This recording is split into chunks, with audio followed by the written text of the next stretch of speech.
Energy FM. Same pero iba. Hoy, oras natin 5:29. Grabe, napakabilis ang oras mga pangga. Nako. Correct. Nako, Jimbo. Eto, sa sobrang bilis ng oras, nakakalimutan na po natin na mag-merienda at uminom ng tubig. Oo, yung mga galing nagpa-medical. Kamusta naman ang lagay? Nako, ayun nga yung before magpa-medical, ang healthy. After ng medical, kumain ng shawarma. Very good. May bawi. Iba Pinoy, no? Dahil nga diba nag-fasting kasi. Yes. So, kailangan bawiin nila yung kinain nila nung hindi kumain sila. Totoo. Kinabukasan, ano ba yan? Bakit gano'n na double rice ka pa? Totoo yan. Ganyan talaga kapag Pinoy. Yung tipong magpapaschedule ka ng titignan kung may bato. Yung sa kidney, di ba? Titignan pa. May uric acid, may gout. Tapos kinabukasan, kapag kunwari maayos ang resulta, abay magiinom na. Hindi titigil, no? Ganun pa rin. Balik sa ulit. Diskarte. Very good. Kainan ulit ng marami. Nako, mag-diet na kayo dahil malapit na ang summer. Marami namang paganda ng katawan. Ay, totoo yan. Makikita natin sa social media. Correct. Grabe. Nako, eto Jim, kumapit ka dahil di mo kakayanin ang story natin ngayon. Sige. Story time! Go! Are you ready? Go, ready. Eto, nakakaloka. Ang nangyari kasi sa opisina, so nagkawalaan ng cellphone. Etong si Kuya, hindi niya matanda. Papatingin ka agad kay Kuya. Ako patay si Kuya. Hindi si Kuya dito. Eto nga, nawala yung cellphone niya. Ngayon, tinanong niya kaagad dito sa best friendan niya. No? Sabi niya, uy, bro, yung cellphone ko nawawala. Ang sinabi nitong si bro, alam mo, feeling ko na kay ganito. Yan. Nagtuturo okay. Ipacheck mo, tingnan mo mamaya, kapkapan mo pag uwian. Etong nawawalan ng cellphone, matalino naman for the technical. Tinanong niya kaagad dun sa may lost and found nila sa opisina. Sir, baka po merong nag-surrender ng cellphone ko dahil nawawala nga. Ngayon, nagkaroon ng protocol kagad. Abay, syempre, hindi naman nila babaliwalain yun na nawala yung cellphone. Chinek yung CCTV and pinalinya lahat. At ang usapan, hindi ka pwedeng umuwi nang hindi kakalkalin yung gamit. Syempre, yun ang mga rules ng isang kumpanya. Eto ngayon, nung nagkakalkalan, sumiar itong si bro.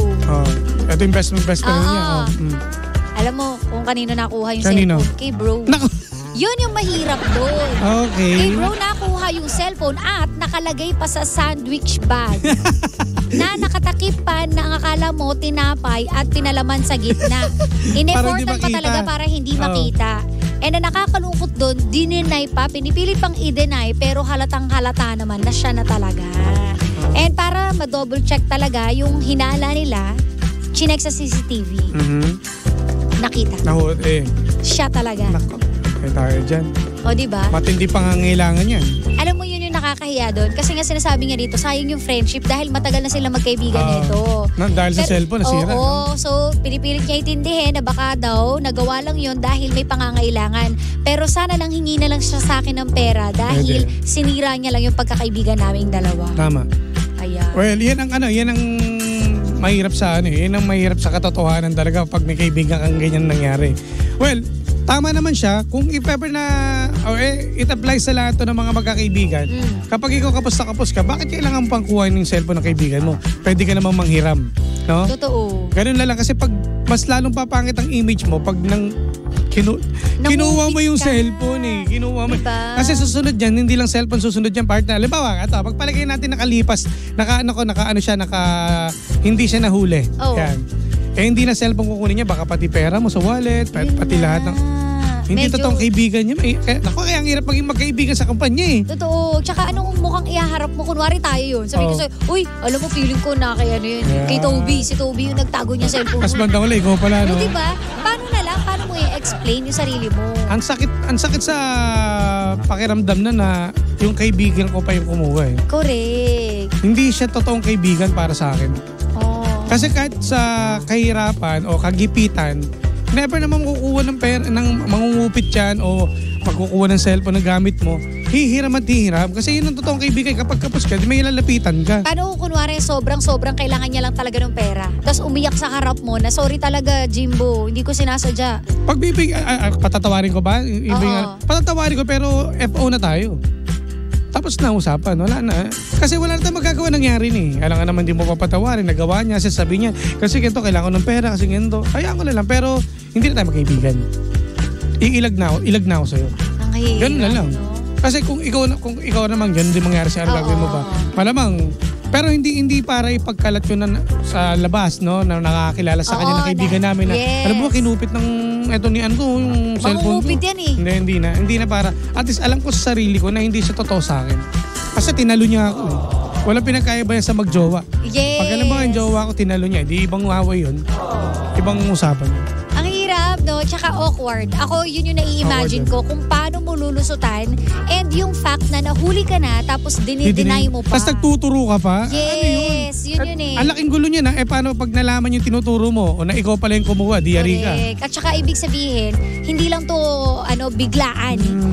Ibig sabihin, pinagplanuhan mo to. Kasi parang nagturo ka pa, di ba? Para hindi ka pag-isipan eh. Oo. Magtuturo ka ng ibang tao. Pero tinitikan mo. sa isang kumpanya ganun na ngayon eh.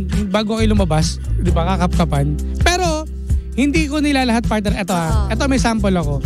May mga ibang naman talaga na nangyayari na naiuwi yung cellphone ng ka-office mate niya. Meron sa atin. Oo nga pala si Kay Kara noon. Okay, Sir Kenji, na walang ibang intensyon, masamang intensyon. Na akala lang, kasi minsan talaga pare-pares ang ng cellphone eh. Pares ang case, pares ng kulay. Na bit-bit kasi nakalapag lang. So yun, may mga naman, may excuses naman partner, hindi naman pag mo agad na i-judge yung tao na magnanakaw. Totoo. Pero ito kasi nakatago pa sandwich. Ito na, tsaka kitang-kita naman sa CCTV. Kasi in time naman natin yun, talagang walang nakakalam kasi hindi natin alam yung nangyari nun eh. Correct. Kasi nakalapag kasi kala natin cellphone yun. At saka tinawagan ka agad, di ba? Para i-inform na nasa akin yung cellphone. Dito kasi sa story time natin, wala. Huli na. Wala ka ng ibang dahilan para sabihin na ilagay mo lang sa sandwich yung cellphone ng kasawan mo. Or pwede rin naman, lulusot yun kung kunwari may nag-prank. Pwede. Diba? Pero ang pangit naman ng prank na ganyan. Ayun lang. Di ba? Dito, may nangyaring ganyan pero binabalik agad, no? Oo naman. Pero yung para hanggang sa mag-uwian nandun pa rin sa lalaganan mo. Pero nakakapikon yun Huwag niyong gagawin na palagian, tinatago yung cellphone, di ba, Jimbo? Totoo. Tsaka hindi biro ang pagtago ng cellphone, Sheena, di ba? Kasi paano pag may mga importanteng tawag yan? At merong, di ba, kailangan sa kanya yung pamilya niya. Yes. Hindi mo na ibigay, Mautak sa amin dito si Jim, pag nawawala yung cellphone niya, Siri. Napakayabang talaga. Yan. Hey Siri, where are you? Gagano yan. Pero paano pag yung mga normal na cellphone, hindi mo na matatawag yun. Sumagot, over here. Kaso mautak na rin, sinasilent eh. Ganun ba yun? Oo. Ay, nako. Alam nyo na ha. Ano kagad? Para sa akin, kuya ba ito?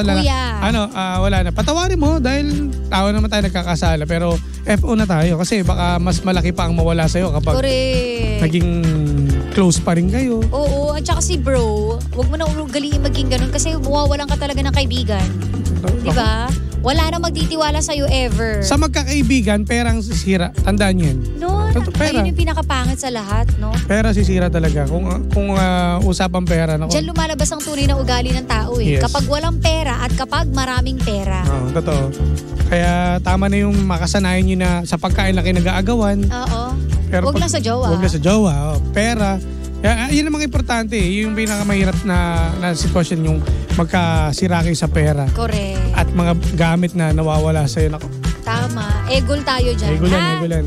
Nako, dahil dyan, kuya, siguro naman kahit papaano, kumalma na yung puso mo, no?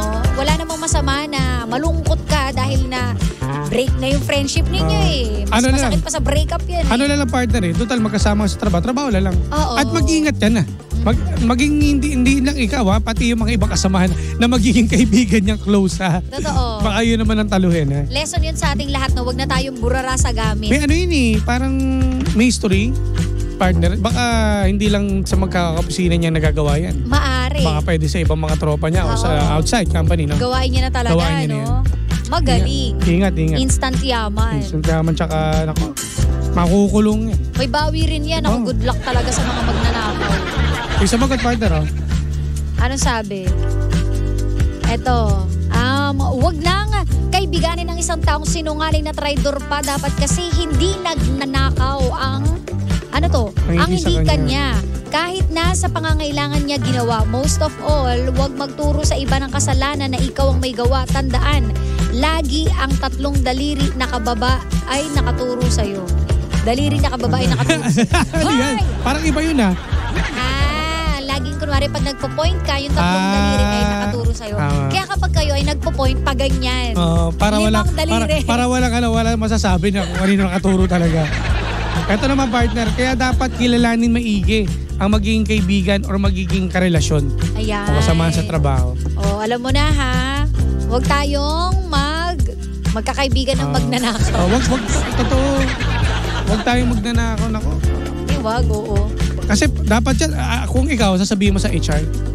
Dapat. Ako, syempre, dapat. oo naman, i-report ko talaga yan. Kasi baka mamaya, hindi lang sa mga ka-office mate mo yan. Oo. Baka maging sa kumpanya, may makunin. Ay, kapag ganyan, walang kaibigan, pasensya na.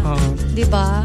Dapat may report siya para at least alam na lang agad nila. Pag sa opisina nangyari, i-report. Pero kung sa labas, siguro, titingnan natin, di ba? Pero yun nga, opisina nangyari. Mahirap kapag hindi naka-document. Baka dapat, mamaya baligtarin pa. Dapat alam talaga. Since na ang basihan naman ni CCTV, dapat talaga malaman ng HR. Yan ha. Para matuto. Yan. Sige. Kailangan nyo matuto. At dahil dyan, matuto na tayong lahat mga panggat. Panibagong drama na naman ang hindi natin nasolusyonan. Pero ating napag-usapan. Kaya masasabi ng Jim si Jan ay, anong drama mo? Kaya naman kumalma ka lang dyan. And don't forget to like, follow, and share. Sheena1067. At sa akin po, DJ Jimbo. Partner, may pa-shoutout muna ako ha. Pabati daw si Pawi, si Junel, Dominis, at Riza Fortus, at si Abigail Posadas at sa lahat ng RM Posadas, Posadas family. Kasabihan ito nakatutok sa atin. Ingat kayo. Hi, Fernando Tiosan, Rowena Yuson, and Vincent. Bato Vincent nakalagay. Ay, si Sabatin, hi. Ino Awit. Ayan, may sinasabi, hello DJ Sheena and DJ Jim. Papabati naman po sa lahat ng mananahi pala sa JCJN Enterprises. Dito po. Oy, sa Pinagbuhatan, Pasig Partner. Hello po sa inyo. Oy, salamat po ha sa mga taga Pasig City ha. Partner, lubos-lubosin na natin. Pa-shoutout na rin po sa minor subject na dinaig pa yung major subject kung magpa-exam. Why naman sabi like ni Vincent. Jmar. Ayan. Hello po. Ate Baby Rodriguez, salamat. Hello. Thank you po. At dahil dyan, magkarinigan ulit tayo tomorrow, mga pangga.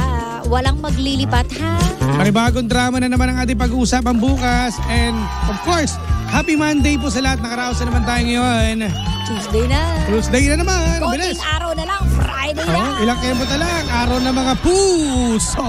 Pusong luhaan. Yan. Okay, kaya naman para medyo sumaysaya ka naman, magpasalubong muna tayo, Jim. Yan. Gusto mo yun? Maganda. Pasalubong. Kailangan mo to, kuya. Yung mga papadrivers natin, pagkatapos mo mag-boundary. Truly. Kailangan pasalubong kay Mrs. Ha? Kaya naman, tutok lang mga bangga. Nakasama't nakapili ninyo nag-iisang pabebot na si Sheena. At ang inyong Jimbalist DJ, ako po si Jimbo. Dito lang yan sa programang Anong Drama Mo? Number 106.7 Energy FM. Kung hanggang mong sabihing radyo, sabihin mo.